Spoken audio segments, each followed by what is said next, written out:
Belum pernah ada masa selama 7 presiden ada seorang pemimpin mendapatkan kedaulatan sebesar Pak Jokowi. Jadi Pak Jokowi ini lovable. Dan itu diakui kalau Dan didukung oleh hampir semua partai politik Indonesia. Partai mendukung semua, benar nggak? Jadi secara hati rakyat lovable. Contoh. Saya pernah suatu hari dulu diceritakan di tahun 2005, 2006 kalau mantan Pak Presiden SBY memanggil seseorang lah, katakanlah salah satu 9 naga jam 2 siang ke Cikeas gitu. Itu jam 12 sudah duduk rapi klinis. Gitu ya. Si 9 naganya. Siapapun yang dipanggil. Terus di tahun 2013 masa-masa akhir begitu beliau memanggil, oh maaf Pak, masih ke Jepang Pak, masih di Singapura Pak, besok Pak, dan lain sebagainya gitu ya. Nah sama di awal-awal Pak Jokowi begitu dipanggil jam 2, jam 12 lapis krimis diam, udah di depan pintunya beliau gitu kan. Yang menarik intelijen. Makanya ini fakta. Yang terakhir yang menariknya adalah Pak Jokowi ini secara teori harusnya sudah lame duck. Lame itu bebek lumpuh, dimana kalau udah tinggal setahun lagi dia udah nggak pengaruhnya. Itu bukan terjadi di Pak SBY, maaf, bukan bicara tentang beliau saja, tapi di seluruh pejabat. Obama di tahun terakhir, Bush di tahun terakhir, Biden, siapapun itu di tahun terakhir itu sudah lendak namanya di dunia bicaranya. Nah, tidak terjadi di Pak Jokowi. Mas Helmi, ini loh, karisma Pak Jokowi di akhir masa jabatannya ini semakin melenting ini malahan. Masyarakat malah semakin menyayangi seorang Pak Jokowi ini.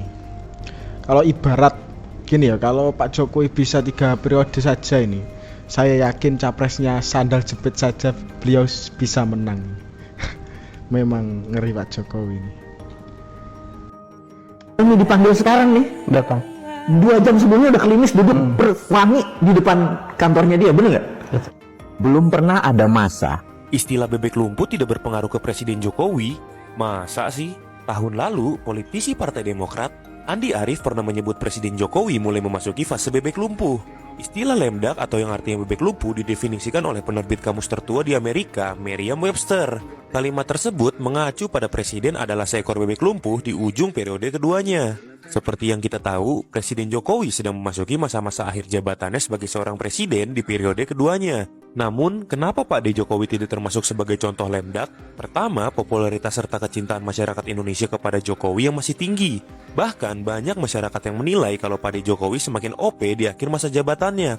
Hal ini dipengaruhi karena kepribadian, kinerja, sampai pengaruh politiknya.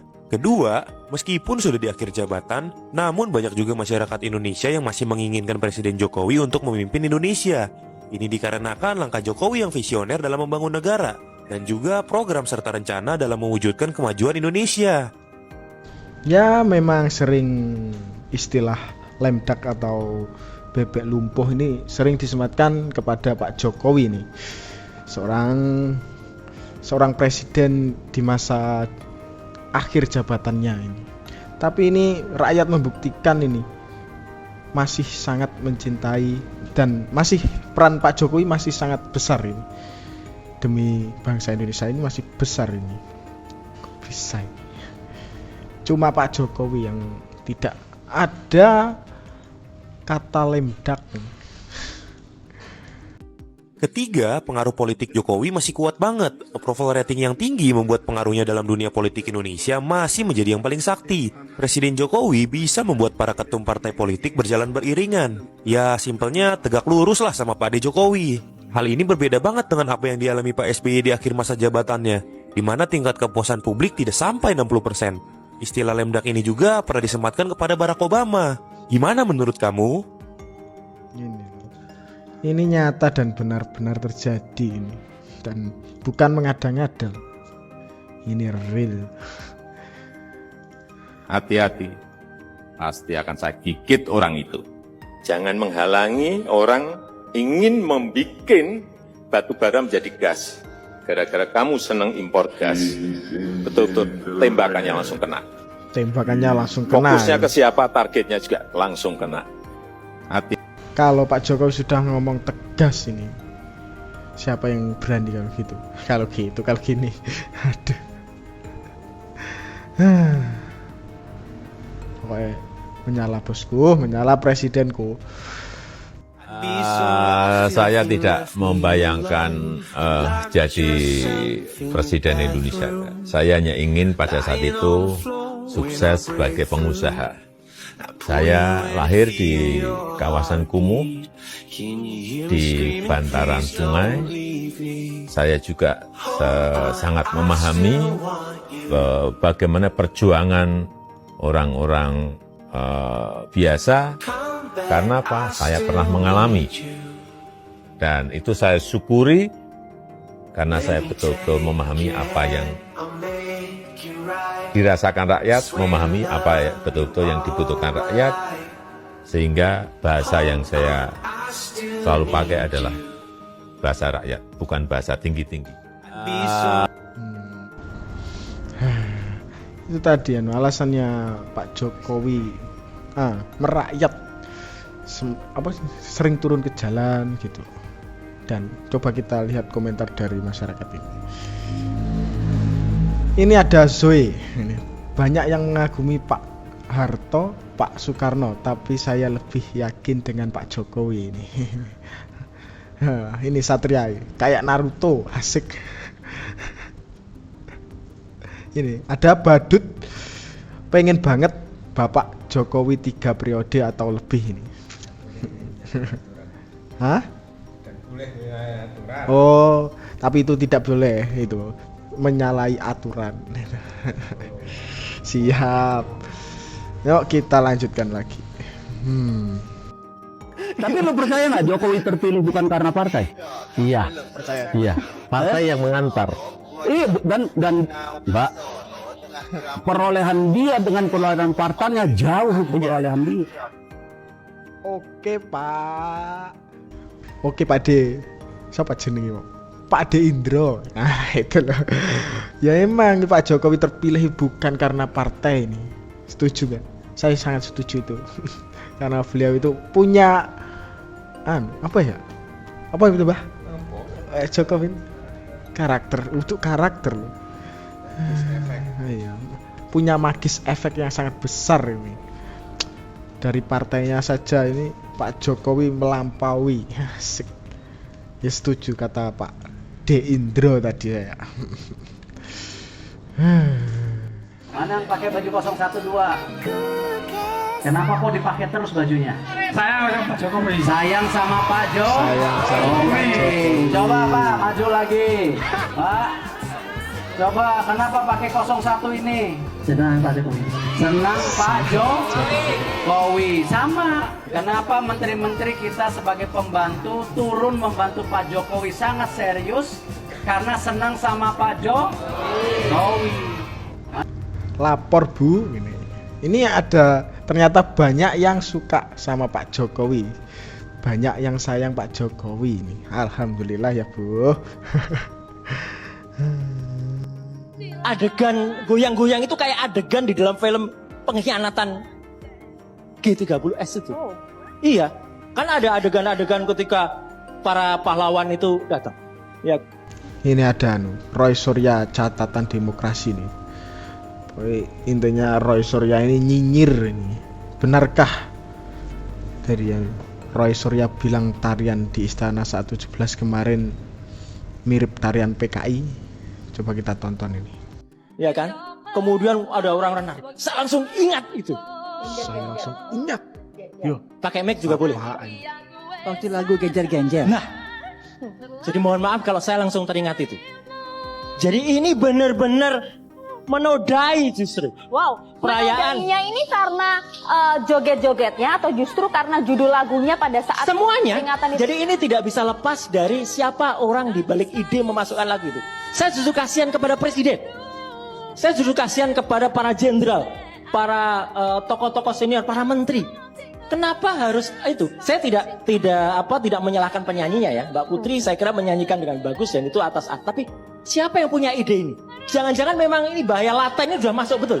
Adegan goyang. Ini coba kita lihat komentar dari masyarakat ini. Ini ada Devina. Umur berapa Anda dulu Pak? Kok masih ingat? Nah iya, umur berapa itu Pak? Ini ada Chan 12V itu. Melepas lelah setelah upacara itu biasa dilakukan kalau di SMK saya ini. Gak tahu ya kalau Pak Roy pernah ikut upacara kagak ini. Nah ini ada kakak OI ini. Roy Surya sebenarnya pakar telematika atau pakar sejarawan. Mending hafal dulu lirik lagu Indonesia Raya. Oh ini yang dulu salah lirik lagu Indonesia Raya ya. Jadi sebenarnya Jokowi itu tidak ngapa-ngapain, tapi orang menafsir sendiri.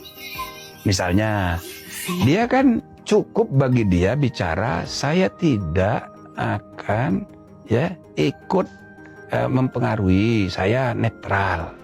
Tapi orang nggak percaya. Iya kan?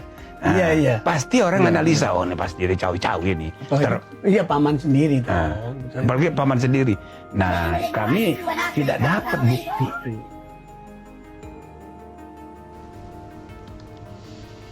Padahal Pak Jokowi itu nggak ngapa-ngapain loh, tapi banyak orang yang menafsirkan sendiri dan itu malah membuat gaduh se-Indonesia Raya.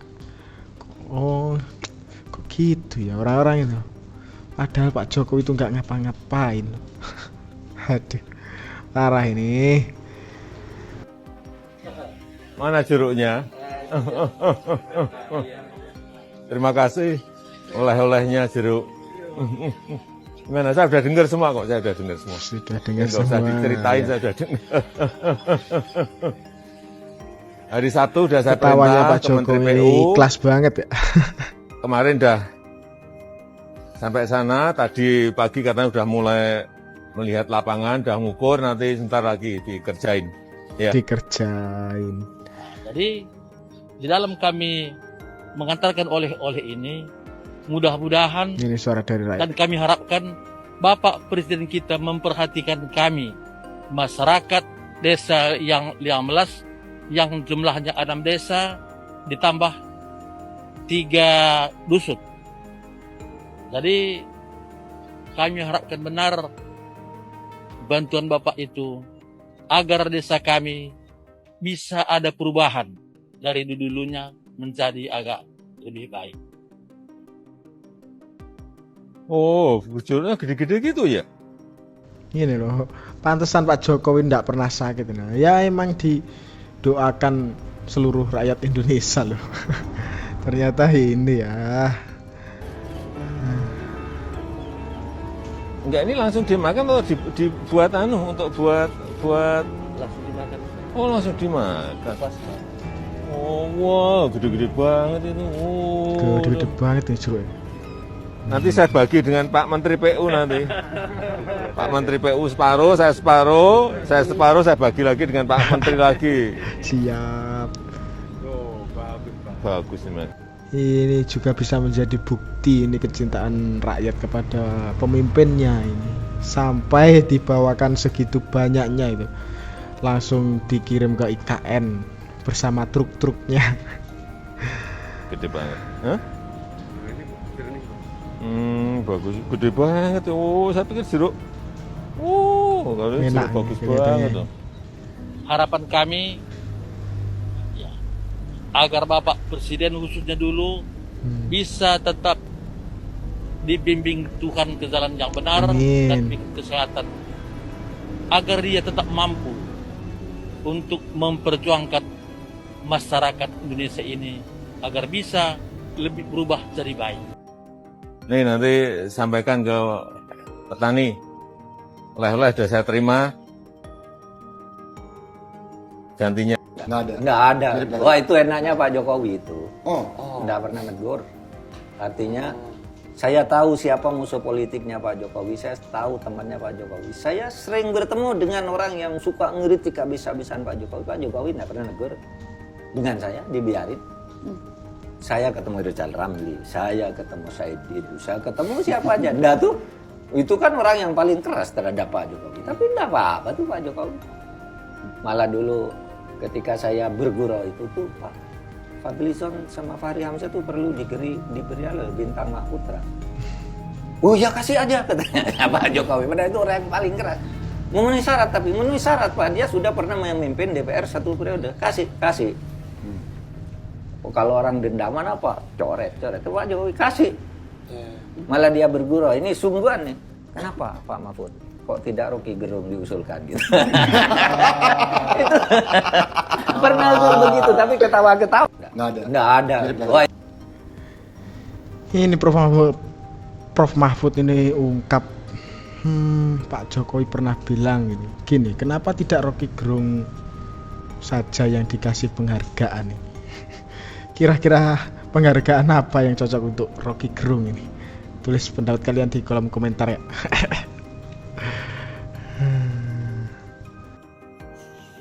Di antara nama-nama ini atau yang belum saya sebutkan, siapa menurut Pak Yusuf kingmaker yang sesungguhnya? Adalah presiden. Jokowi. Iya. Dia yang sesungguhnya. Oh tuh. Bukan yang lain-lain. Bukan yang lain-lain. Yang lain-lain ikut di sini di sana, tetapi the real one is Presiden Jokowi. Ya jelas that he's very self-confident dan bahwa dia itu akan terus berusaha untuk mencapai tujuannya. Sampai akhir jabatan. Pasti. Ini tidak ada balik kamera nih. Nah, tidak ada istilah lemdak atau bebek lumpuh di akhir masa jabatannya Pak Jokowi ini. Gimana menurut kalian? Tulis pendapat kalian di kolom komentar dan jangan lupa subscribe channel Sudut Pandang. Sekian dari saya, terima kasih.